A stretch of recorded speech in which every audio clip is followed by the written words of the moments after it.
Wisdom teeth, or third molars, usually enter the mouth between the ages of 17 and 25, a time of life that has been called the age of wisdom. When a tooth is blocked by another tooth, or grows in a manner that makes it impossible to enter the mouth normally, it is said to be impacted. Many people have one or more impacted wisdom teeth.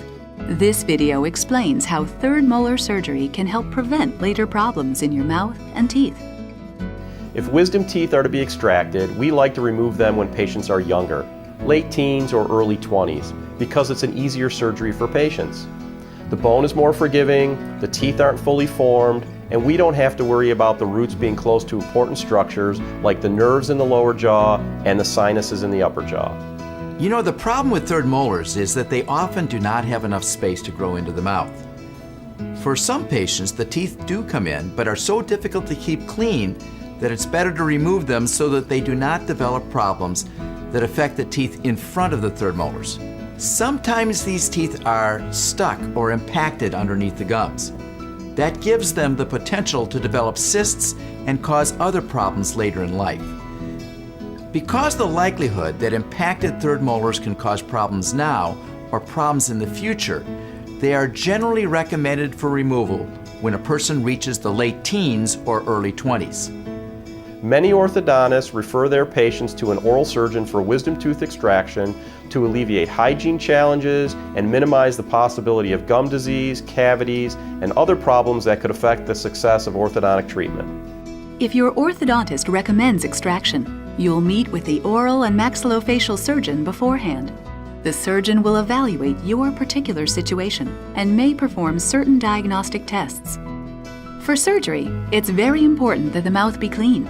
We ask patients to brush and floss their teeth as usual.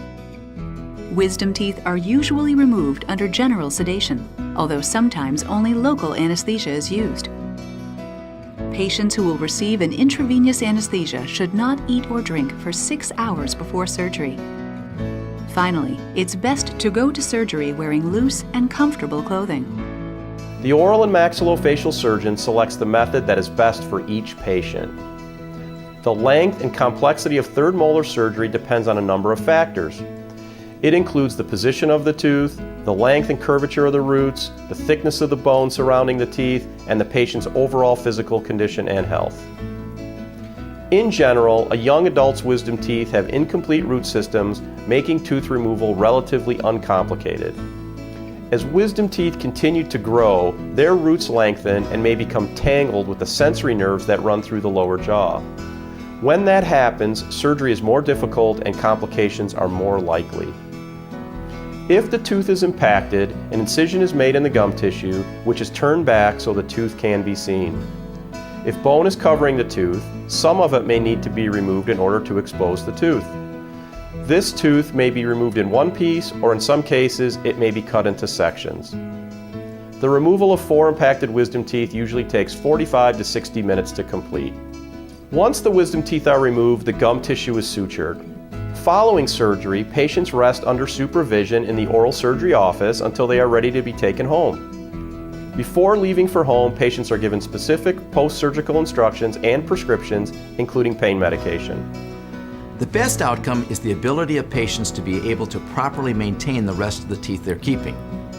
Long-term, patients can expect to experience improved dental hygiene and ease of home care. For more information about third molar surgery, contact your orthodontist or your oral and maxillofacial surgeon.